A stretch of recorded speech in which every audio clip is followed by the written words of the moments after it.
والصلاۃ والسلام کے بعد تمام تر کی حمد و ثنا، تعریف و توصیف اللہ تبارک و تعالی جل جلالہ و منوالہ و اعظم شانہ و اتم برہانہ کے لیے، اور حضور پر نور سرور کائنات بفخر موجودات، زینت بزم کائنات، دستگیر جہاں، غم گسار زماں، سید سروراں، حامی بے کساں، قائد المرسلین جناب احمد مجتبی محمد مصطفیٰ صلی اللہ تعالی علیہ وآلہ وسلم کے حضور ناز میں اپنی عقیدتوں اور محبتوں کا اخراج کر لینے کے بعد، میرے نہایت واجب الاحترام معزز سامعین ذی وقار، السلام علیکم ورحمۃ اللہ وبرکاتہ۔ گرامی قدر حضرات، جو آیات کریمہ سورۃ البقرہ کی آیت نمبر 11 اور 12 آپ حضرات کے سامنے تلاوت کرنے کا شرف حاصل کیا ہے، ان آیات مقدسہ کے ضمن میں آج کی ہماری گفتگو کا عنوان زمین میں فساد مت پھیلاؤ۔ دعا فرمائیں رب کریم میری زبان پر کلمۃ الحق جاری فرمائے اور ہم سب کو حق سن کر عمل پیرا ہونے کی توفیق عطا فرمائے۔ گرامی قدر حضرات، جیسا کہ آپ کے علم میں ہوگا، گزشتہ درس میں منافقوں کی کارستانیوں اور ان کے برے کردار کا تذکرہ ہم نے سورۃ البقرہ کی ابتدائی آیتوں میں 3 آیات مقدسہ بیان کی تھی، اور ان آیات میں منافقوں کے عیبوں کا ذکر کیا گیا تاکہ مسلمان انہیں خوب پہچان لیں، ان کے شر سے بچیں اور ان جیسے برے اعمال سے بھی ہر دم بچتے رہیں۔ اب تک ہم ان 13 آیات میں سے 3 آیات اور ان کی مختصر وضاحت سن چکے ہیں۔ آپ حضرات نے ان 13 آیات میں سے 3 آیاتیں سنی، اور ان 3 آیات میں بنیادی طور پر منافقوں کے 4 عیب بیان ہوئے۔ نمبر 1، منافقوں کے ظاہر و باطن میں تضاد ہے، یہ دل میں کفر رکھتے ہیں اور زبان سے دکھاوے کے طور پر کلمہ پڑھتے ہیں۔ نمبر 2، یہ بدبخت اللہ پاک کو اور اہل ایمان کو دھوکہ دینے کی کوشش میں ہیں، مگر حقیقت یہ ہے کہ خود فریبی، یعنی خود اپنے آپ ہی کو دھوکہ دینے میں مصروف ہیں۔ نمبر 3، ان کے دلوں میں شک اور حسد کی بیماری ہے۔ نمبر 4، اور یہ بد انجام اللہ اور رسول کے حضور جھوٹ بولنے کی ناپاک جسارت بھی کرتے ہیں۔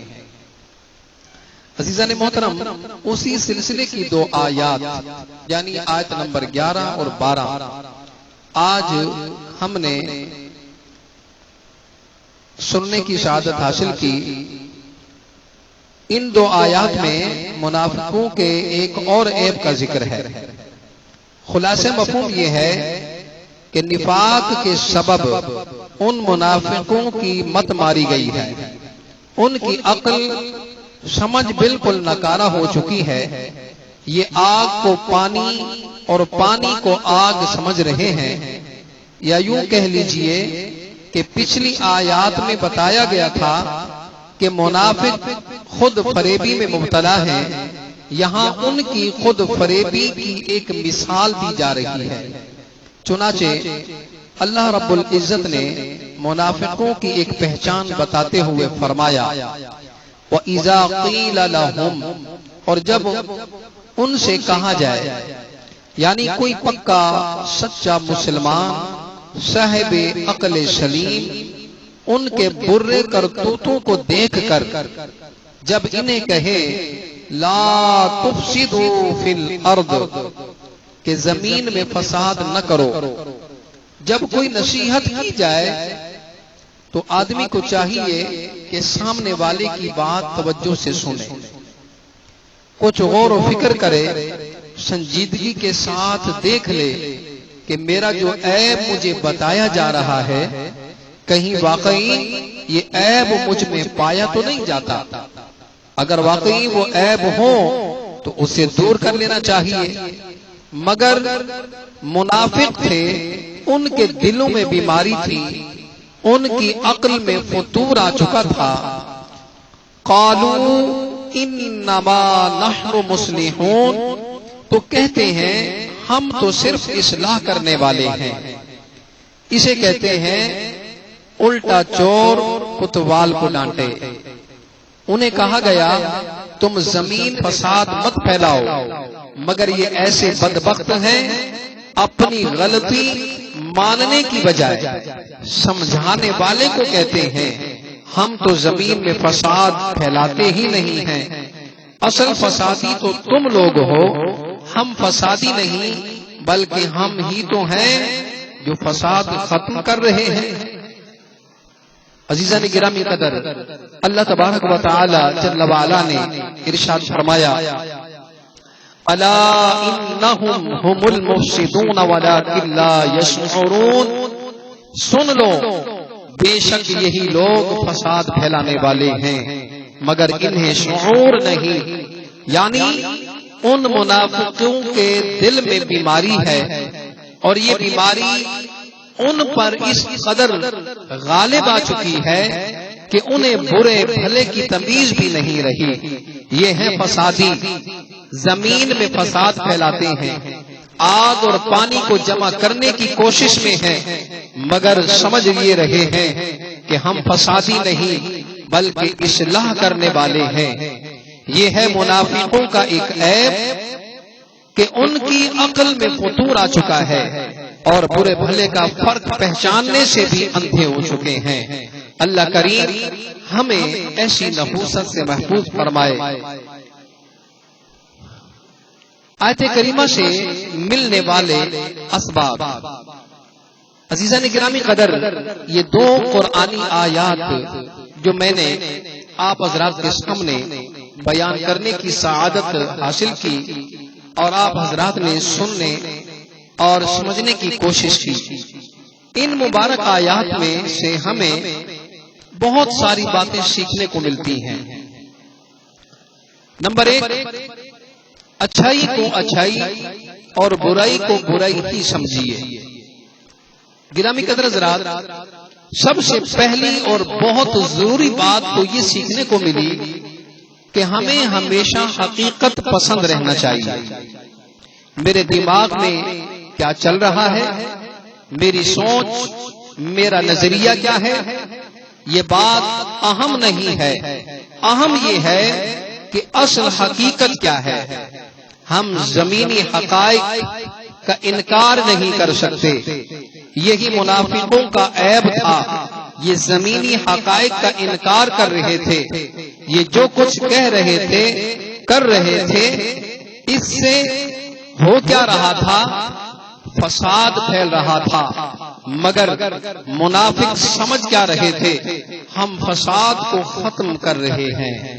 یہ بہت بڑا عیب ہے، اسے جہل مرکب کہتے ہیں۔ جہالت خود ایک عیب ہے، پھر اس میں بھی مزید درجے ہوتے ہیں۔ نمبر ایک ہوتا ہے جہل مطلق، یعنی ایسا آدمی جو ہے جاہل ہے اور وہ خود کو جاہل سمجھتا بھی ہے۔ ایسا شخص اپنی اصلاح کی کوشش کر لیتا ہے، سمجھانے سے راہ ہدایت پر آ جاتا ہے۔ جب اسے اپنی جہالت کا احساس ہوتا ہے تو علم دین سیکھنے کی کوشش کرنے لگتا ہے، خود کو عالم سمجھ کر خطائیں نہیں کرتا۔ نمبر دو اور دوسرا ہوتا ہے جہل مرکب، یعنی وہ شخص جو ہے جاہل مگر خود کو عالم سمجھ بیٹھتا ہے۔ یہ بہت بڑا عیب ہے۔ ظاہر ہے جب انسان اپنے عیب ہی کو ہنر سمجھ بیٹھے تو اس کو سمجھانا، اس کا راہ ہدایت پر آنا نہایت دشوار ہو جاتا ہے۔ یہ کافروں کا وصف ہے کہ وہ اپنے برے کاموں کو اچھا سمجھ رہے ہوتے ہیں۔ اللہ پاک قرآن مجید برہان رشید میں فرماتا ہے زُيِّنَ لَهُمْ سُوءُ أَعْمَالِهِمْ، ان کے برے کام ان کی آنکھوں میں بھلے لگتے ہیں۔ اللہ اکبر۔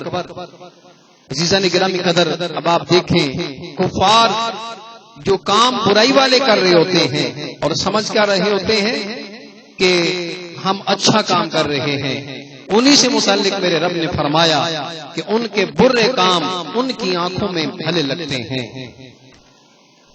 سب سے بڑھ کر نقصان میں کون؟ عزیزان گرامی قدر، آپ کو معلوم ہے روز قیامت سب سے بڑھ کر نقصان میں کون ہوگا؟ اللہ رب العزت نے قرآن کریم برہان رشید میں فرمایا قُلْ هَلْ نُنَبِّئُكُمْ بِالْأَخْسَرِينَ أَعْمَالًا الَّذِينَ ضَلَّ سَعْيُهُمْ فِي الْحَيَاةِ الدُّنْيَا وَهُمْ يَحْسَبُونَ أَنَّهُمْ يُحْسِنُونَ صُنْعًا۔ 12-16 ہے، سورۃ الکہف ہے، سورہ کہف ہے، آیت نمبر 103 اور آیت نمبر 104 ہے۔ اس میں اللہ تبارک و تعالی نے فرمایا قل، تم فرماؤ، هل ننبئکم بالاخسرین اعمالا، کیا ہم تمہیں بتا دیں کہ سب سے زیادہ ناقص عمل والے کون ہیں؟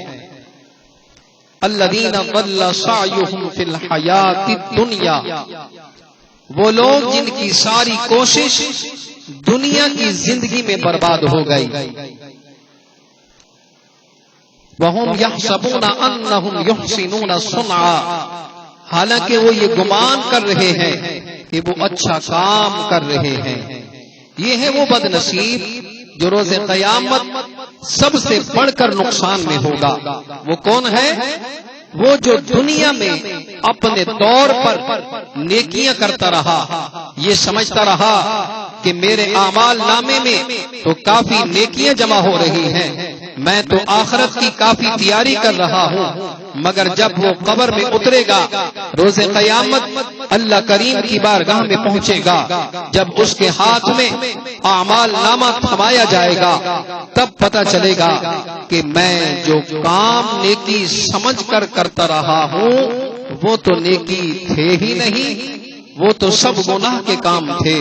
میں جنت کی تیاری کر رہا تھا مگر کام سارے وہ کیے جو جہنم میں لے جانے والے تھے۔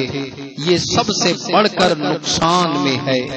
اس لیے عزیزان گرامی قدر، ہمیں چاہیے کہ ہم اپنی آنکھوں پر پردے نہ آنے دیں، جو ہم کر رہے ہیں اس کے بارے میں باقاعدہ قرآن و حدیث کی روشنی میں علماء کرام سے پوچھ کر دینی معلومات حاصل کریں۔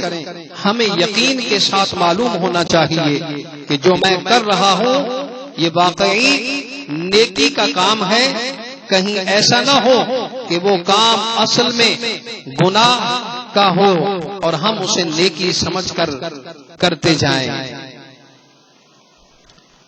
گناہوں کو نیکی سمجھنے کی دو مثالیں، گناہ کو نیکی سمجھنے کی دو مثالیں۔ افسوس کی بات ہے ہمارے معاشرے میں ایسا ہو رہا ہے، دینی معلومات کی بہت کمی ہے۔ کتنے ایسے کام ہیں جو اصل میں گناہ ہیں یا فضول ہیں، مگر لوگ وہ کام نیکی سمجھ کر کر رہے ہوتے ہیں۔ مثلا گھروں میں خواتین 10 بیویوں کی کہانی پڑھتی ہیں، اس کے لیے باقاعدہ منتیں مانتی ہیں، خواتین کو جمع کرتی ہیں، شیرینی کا اہتمام ہوتا ہے، پھر نیکی سمجھ کر وہ 10 بیویوں کی کہانی پڑھی جاتی ہے۔ اصل میں یہ 10 بیویوں کی کہانی کیا ہے؟ عزیزان گرامی قدر، یہ نرا جھوٹ ہے، من گھڑت باتیں ہیں، اس میں نیکی والی کوئی بات نہیں ہے، نہ اس کی کوئی شرعی حیثیت ہے، بس وقت ہی ضائع ہوتا ہے۔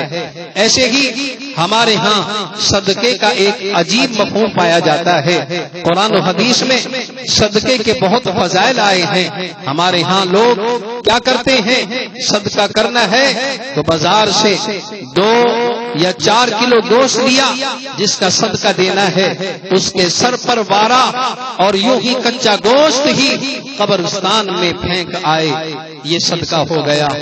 اللہ کی پناہ، اللہ رب العالمین جو ہے ایسے جہالت والے کاموں سے ہمیں بچائے۔ اب جہاں گوشت پھینکنا ہے، اگر وہاں گوشت خور جانور ہوں اور وہ گوشت کھا لیں تب تو خیر، ورنہ ضائع ہو جائے گا، اور کھانے پینے کی چیزیں ضائع کرنا گناہ کا کام ہے۔ عزیزان گرامی قدر، یہ اپنی طرف سے نہیں کہہ رہا، سنیے قرآن مجید برہان رشید میں میرا رب فرماتا ہے، ان المبذرین کانوا اخوان الشیاطین، بے شک فضول خرچی کرنے والے شیطانوں کے بھائی ہیں۔ خیر، لوگ یہ کام کرتے ہیں نیکی سمجھ کر، حقیقت میں کیا ہے؟ گناہ کا کام۔